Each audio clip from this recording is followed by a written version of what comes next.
하나님의 말씀 요한복음 19장 1절로 4절 봉독합니다. 이에 빌라도가 예수를 데려다가 채찍질하더라. 군인들이 가시나무로 관을 엮어 그의 머리에 씌우고 자색옷을 입히고 앞에 가서 이르되 유대인의 왕이여 평안할지어다 하며 손으로 때리더라. 빌라도가 다시 밖에 나가 말하되 보라, 이 사람을 데리고 너희에게 나오나니 이는 내가 그에게서 아무 죄도 찾지 못할 것을 너희로 알게 하려 함이로다 하더라. 아멘. 오늘 본문의 핵심적인 구절은 4절입니다. 4절에서 어떤 것이 나옵니까? 아무 죄도 찾지 못할 것, 아무 죄도 찾지 못할 것, 그것을 너희에게 알게 하려 함이로다 라고 기록하고 있습니다. 그래서 오늘은 아무 죄도 찾지 못할 것, 못 찾다라는 제목으로 말씀 전합니다. 세 가지로 말씀을 나누어서 분석하며 은혜 나누고자 합니다. 첫 번째, 객관성. 두 번째, 주관성. 세 번째, 타당성.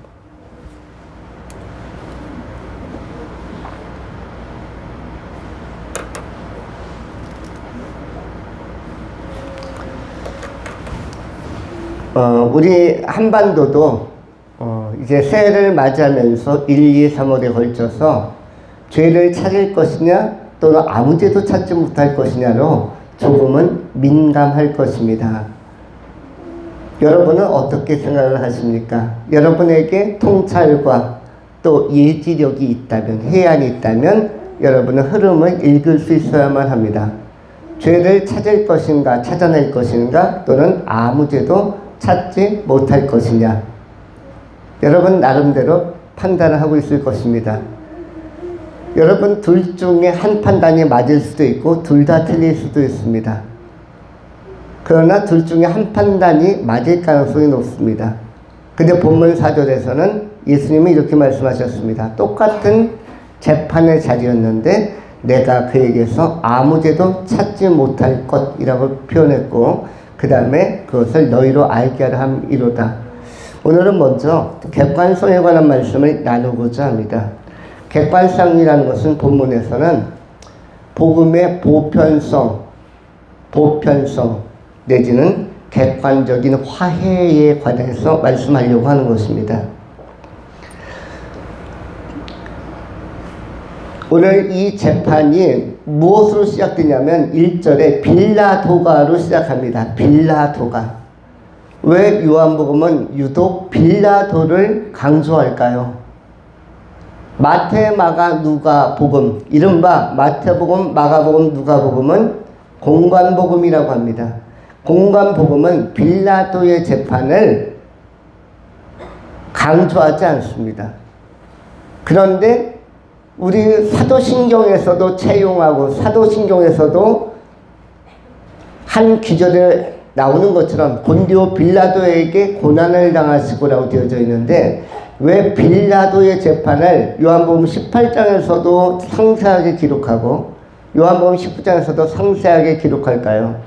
공관복음과 이 요한복음은 이른바 천국복음이라고 하는데, 마태, 마가, 누가복음, 공관복음과 요한복음, 천국복음은 시각이 완전히 다릅니다. 우리 한반도에 살고 있는 분들도 시각이 전혀 다른 시각을 가지고 한민족으로 살고 있습니다. 그런데 본문에도 마태, 마가, 누가라는 예수님의 세 제자의 시각과 요한이라는 그 제자의 시각이 완전히 다른 걸 볼 수가 있습니다. 그래서 마태, 마가, 누가는 유대인의 재판을 엄청나게 가야바 대제사장의 뜰하게 가서 그 유대인의 재판을 엄청 길게 상세하게 소개하는데, 그런데 요한복음 오늘에서는 요한복음 18장, 19장 전부 다 빌라도, 본디오 빌라도의 재판을 강조하고 있습니다. 그리고 이것을 상세하게 소개하고 유대인의 재판은 거의 생략하다시피 간단하게 넘어갑니다. 그러면 여기에서 빌라도가 시사하고 빌라도가 등장하는 이유는 뭐냐면, 빌라도는 유대인이 아니라 로마인이었습니다. 로마인, 로마 하면은 오늘날의 미국과 같은 국제사회의 어떤 전체를 아우르는 아우라가 큰 국제경찰 같은 포스를 가진 주도권을 가진 나라가 당시에는 로마였는데, 로마에서 파견한 재판관이 누구였냐면 빌라도였습니다. 그래서 국제적인 큰 시각에서 보는 것은 오늘 빌라도의 증언이 이것이 참된 기준이 된다는 것을 알려주는 것이 요한의 입장이었습니다. 그리고 마태, 마가, 누가에서 나오는 유대인의 재판 중심으로 기록한 공간복음의 기록은 유대인의 정서를 또 보여주는 것입니다. 유대인의 정서와 시각을 보여주는 것은 마태, 마가, 누가, 공간복음. 그 다음에 로마인의 시각 내지는 빌라도의 시각, 국제적인 전체적인 흐름 안에서 예수의 사건을 판단하려고 하는 것은 객관적인 시각, 이렇다는 것입니다. 근데 본문에서는 빌라도가 이렇게 선언을 합니다. 4절, 빌라도가 다시 밖에 나가 말하되 보라, 이 사람을 데리고 너희에게 나오다니 이는 내가 그에게서 아무 죄도 찾지 못한 것을 너희로 알게 하려 함이로다. 아무 죄도 찾지 못했다. 여기서 죄라는 단어는 헬라어로 아이티아입니다. 이 아이티아는 이른바 히말티아 원죄와 다른, 아이티아는 뭐냐면 구속될 만한 또는 형벌이나 징벌을 받을 만한 죄를 아이티아라고 따로 부릅니다. 이건 히말티아 이런 것이 아니고 무엇이냐면 원죄, 원초적인 죄인으로 태어난 부패한 것을 이야기하는 것이 아니라 이 예수를 구속시킬 것이냐 말 것이냐, 아니면 사형을 집행할 것이냐 말 것이냐를 개별적 사건으로 다룬 것이 본문에 나오는 뭐죠? 죄, 흠이라는 것입니다. 그런데 본문에서 예수에 대해서 빌라도의 객관적 증언은 무엇입니까? 아무 죄도 찾지 못했다라는 것입니다. 아무 죄도 찾지 못했다. 우리는 이 본문 요한복음 19장이 객관성을 가지고 접근하고 있다는 사실을 기억할 필요가 있습니다. 그리고 아무 죄도 없으신 예수께서 십자가에 달리셔서 인류의 큰 문제를, 숙제를 해결한다는 것을 암시하고 전제하고 있는 것입니다. 우리 민족에도 민족이 풀어가야 할 큰 문제들이 있습니다. 그런가 하면 역사적으로 큰 문제, 인류 전체의 흐름 안에서 큰 문제는 역시 인간의 죄의 문제와 구원의 문제입니다. 이 구원과 구속의 문제를 예수께서 아무 죄도 없인 예수님께서 십자가를 지심으로, 피 흘리심으로 해결해 나가시는 것을 보여주는 것입니다. 그래서 죄로 말미암아 완전히 소외와 단절 속에 있었던 죄인들과 하나님과의 객관적 화해가 곧 십자가 안에서 빌라도의 증언에 의하면 아무 죄도 없으신, 죄가 있으신이 아니라 아무 죄도 없으신 예수께서 대속하시는 죽음으로 고난을 당하셨다는 것을 오늘 증거하는 재판이라고 할 수가 있습니다. 여기서 우리는 복음의 객관성, 복음은 믿는 자나 안 믿는 자나, 과거에 태어난 자나 현재에 태어난 자나 미래에 태어날 자나 깨어있는 자나 조는 자나 누구에게나 복음은 보편적으로 다 중요하게 또 제시되고 있다라는 것입니다. 이 객관적인 화해 복음을 잘 이해하시고 예수를 받아들이고 또 그 화해의 문이 활짝 열려있기 때문에 또한 이 희망의 소식을, 굿뉴스를 또 많은 사람들에게 전해드리는 삶을 살아가는 성탄의 계절에 소중한 결단이 있는 시간이 될 수 있기를 축원합니다. 두 번째로 주관성에 관한 것입니다. 주관성이라는 것은 뭐냐면 예수께서 십자가에서 이루시고 또 곧 부활하시면서 나타낼 이 소망을 주관적으로 받아들이는 것이 중요하다는 것입니다. 특별히 한반도에 살고 있는 사람들은 하나님을 잘 믿어야만 합니다. 예수 잘 믿어야 하는데, 왜냐하면 예수 잘 믿을 수 있는 기질과 자질과 재능이 한반도에 있는 한민족에게는 다 있습니다. 여러분들은 누구나 다 예수를 잘 믿을 수 있는 자질, 재능, 기질, 천부적인 것들이 여러분 안에는 내재되어 있고 잠재되어 있습니다. 왜 그렇습니까? 우리는 좋은 조상을 만났기 때문입니다. 좋은 선조를 만났기 때문이에요. 여러분의 할머니, 할아버지가 너무 훌륭하시기 때문입니다. 특별히 여러분의 할아버지는 대단한 분이죠. 이 한반도 한민족의 할아버지가 누구예요? 누구입니까? 여러분 누구의 후손이에요? 누구의 후손? 알 것 같은데 바로 입에서 안 나오죠? 틀릴 수도 있기 때문에. 여러분 누구의 후손입니까? 아브람이라는 사람도 있고 아담이라는 사람도 있고. 여러분 누구의 후손입니까? 어떤 분은 단군이라고도 하고. 여러분 누구의 후손이에요? 예. 첫 번째는 우리의 직계 할아버지는 노아입니다. 노아. 너무 쉽죠? 노아.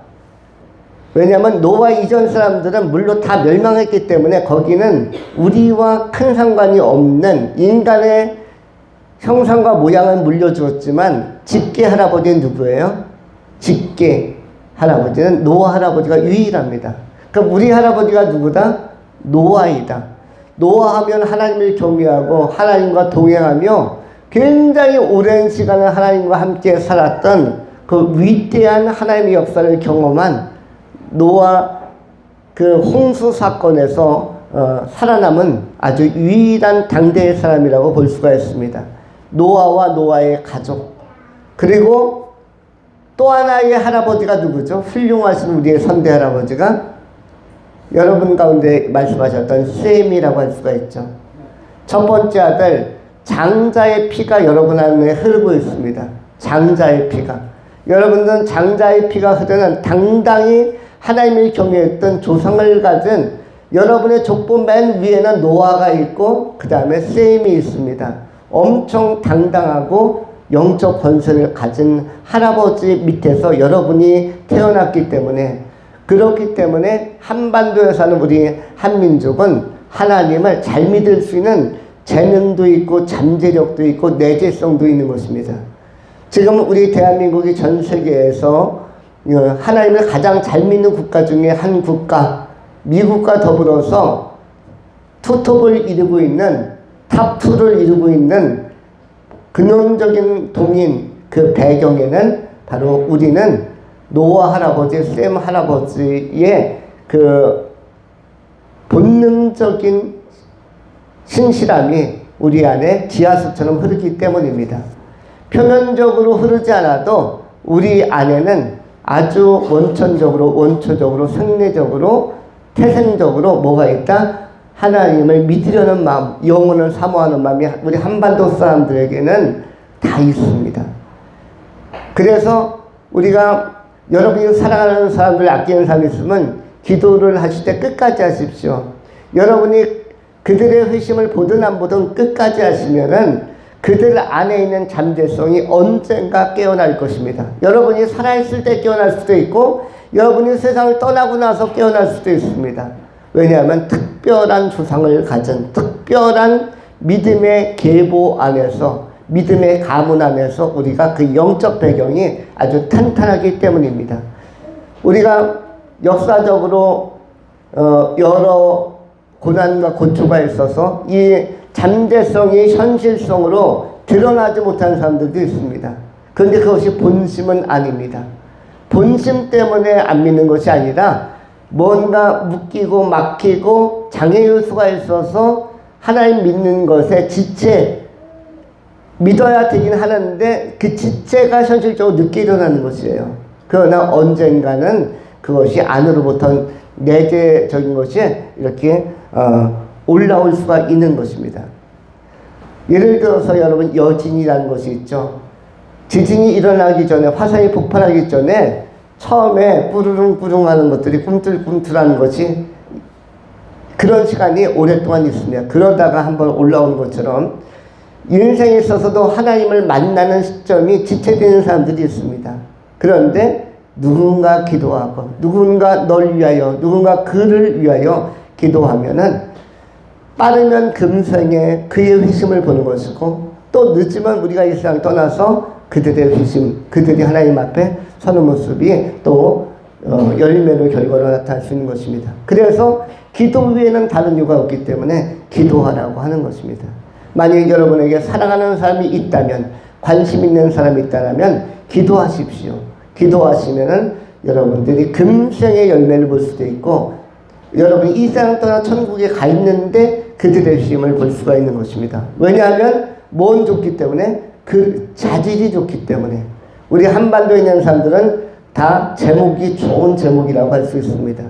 그래서 하나님의 특별한 사랑 안에서 우리가 노아 쌤이라는 훌륭한 할아버지를 앞에 두었기 때문에 그리고 중간에도 쌤에서 우리에게 이르기까지 또 훌륭한 분들이 많이 있습니다.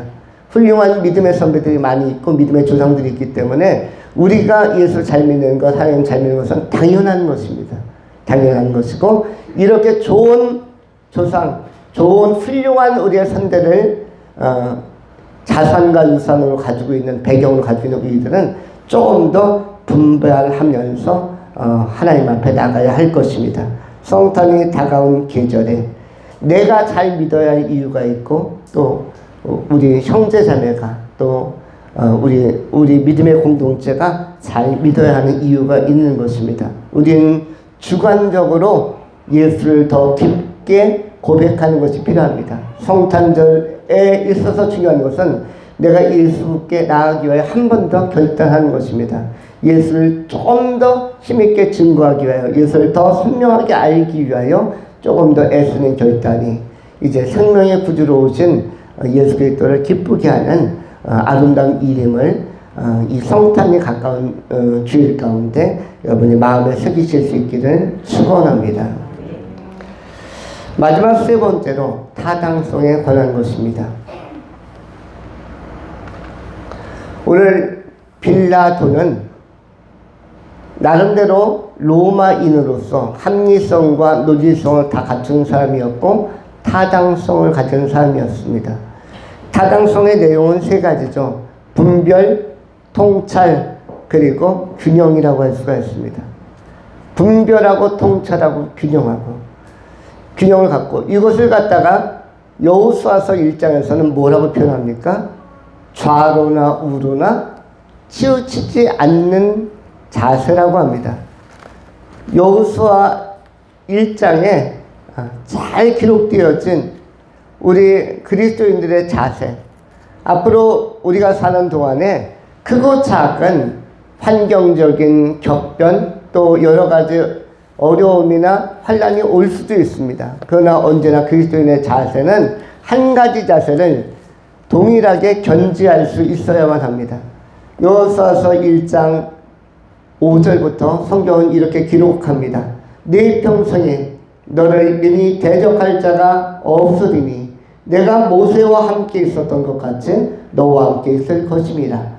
내가 너를 떠나지 아니하며 버리지 아니하리니 강하고 담대하라. 너는 내가 그들의 조상에게 맹세하여 그들에게 주리라 한 땅을 이 백성에게 차지하게 하리라. 오직 강하고 극히 담대하여 나의 종 모세가 내게 명령한 그 율법을 다 지켜 행하고 우로나 좌로나 치우치지 말라. 그리하면 어디로 가든지 형통하리니 이 율법책을 내 입에서 떠나지 말게 하며 주야로 그것을 묵상하여 그 안에 기록된 대로 다 지켜 행하라. 그리하면 내 길이 평탄하게 될 것이며 내가 형통하리라. 이것이 여호수아서 1장 5절로 8절의 말씀입니다. 8절에서 내 길이 평탄하게 될 것이며 네가 형통하리라. 평탄하고 형통하려면 그 전제가 무엇입니까? 8절에 말씀을 묵상하고 입에서 말씀이 떠나지 않도록 하는 이 말씀 친화적인 말씀과 아주 친밀한 삶을 사는 것, 이것이 중요하고, 그리고 우리의 자세는 7절에서 소개하고 있습니다. 오직 강하고 극히 담대하여 나의 종 모세가 네게 명령한 그 율법을 다 지켜 행하고, 그 다음에 뭐로 나옵니까? 우로나 좌로나 치우치지 말라. 그리하면 어디로 가든지 형통할 것이다. 여러분, 우로나 좌로나, 우와 좌 개념이 나오고 있습니다.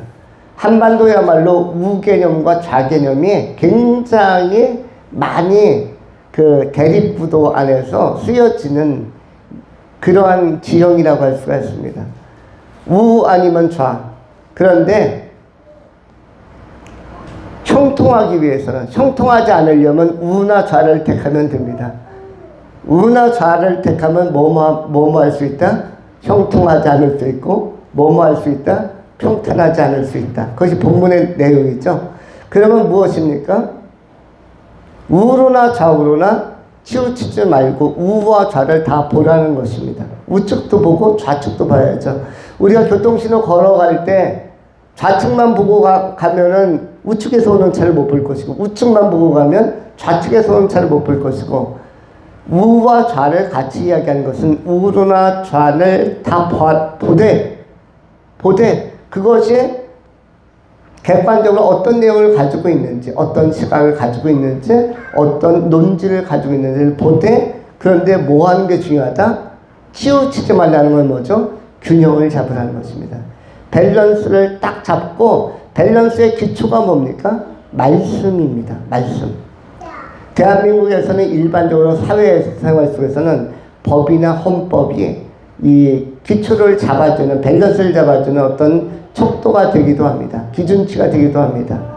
그런데 본문에서는 뭐라고 얘기하죠? 밸런스를 뭘로 잡으라? 성도는 말씀으로 잡으라. 그래서 좌로나 우로나 뭐뭐 하지 말라, 치우치지 말라. 우리 삶의 성도님들만큼은 치우침이 없이 좌와 우가 아닌, 좌와 우를 다 분석하고 해석할 수는 있으나 말씀의 토대 위에서 균형을 잡고 바른 길로 가야 한다는 것입니다. 그래서 필요한 것이 균형, 그 다음에 분별. 하나하나의 그 분별은 뭐죠? 어떤 것이 의로움인지 아닌지, 어떤 것이 불의인지 정의인지, 어떤 것이 공정인지 아닌지, 어떤 것이 표면적 이유인지 내면적 이유인지를 볼 수 있는 것이고, 또 한 가지가 뭐죠? 통찰이라는 것은 핵심을 보는 것입니다. 핵심. 하나님 나라에 가면은 여러분이 잘 되는 기능이 있는데 통찰력이 좋아지는 것입니다. 그냥 핵심을 딱 보는 것이에요. 핵심을 보는 사람은 절대로 주변적인 것이나 아니면 여러 가지에 흔들리지 않습니다. 여러분, 시편에도 나오는 말씀과 같이 시냇가에 심긴 나무는 마르지 않고 시절조차 과실을 맺고, 그리고 흔들리지가 않습니다. 뿌리 깊은 나무는 흔들리지가 않은 것이죠. 그 신앙적으로 예수에게 뿌리받고, 우리는 그 노아의 신앙을 계승하고 있는 우리로서 오늘날 현대의 노아의 후예로서 신앙을 계승하고 있다면, 우리에게는 조금 더 하나님의 말씀을 굳게 붙들어야 할, 예수 앞에 굳게 서야 할 이러한 자긍심이, 프라이드가 우리 안에는 활성화되고 생성되어야만 합니다. 내가 예수를 잘 믿고 동시에 분별과 통찰도 잘해야겠다. 그래서 이 세상에 사는 어설픈 사람들과 같이 쉽게 판단하지 말고, 우리가 항상 하나님께서 옳다고 하는 길, 하나님께서 바르다고 하는 길로 정도를 걸어갈 수 있는 이 선택을 해야 할 것입니다. 그러므로 말미암아 타당하다. 이 사람은 논리성도 있고 합리성도 있고 공일성도 있고 분별력도 있고, 그리고 통찰력도 있고 균형도 잡았다. 이런 평가가 우리 안에 있어야 할 것입니다. 예수 그리스도께서 이거에 본을 보여주신 것입니다. 오늘 빌라도가 예수에 대하여 이 예수는 죄가 없다고 얘기했는데, 죄 없으신 예수께서 십자가에 달리신 사건은 우리에게 놀라운 희망을 준 것입니다. 그 예수를 우리가 주관적으로 믿음으로 받아들이고 믿음으로 수용하고 그때 뭐가 일어납니까? 하나님 안에서의 구원이 일어나는 것입니다. 객관적인 화해, 주관적인 수용, 여기까지는 믿음이라고 하고 그렇게 수용하는 것을 거듭남이라고 하고 거기에서 영원한 천국이 여러분에게 보장이 되는 것입니다. 우리가 이 아름다운 세계 속에서 그러나 때로는 험난하지만 균형 잘 잡고 믿음 가지고 말씀 안에서 정진의 강으로 말미암아 천국에 다 들어가고 또 하나님의 영광을 보고 하나님 앞에서 참으로 내가 걸어간 길이 균형 잘 잡고 분별력 좋게 멋지게 걸어냈다. 이런 평가를 받을 수 있는 그 상급 있는 승리자들이 되실 수 있기를 축원합니다. 기도하겠습니다. 할렐루야. 거룩하신 하나님, 자비하신 주의 이름을 찬양합니다. 오늘 생명의 말씀을 통해서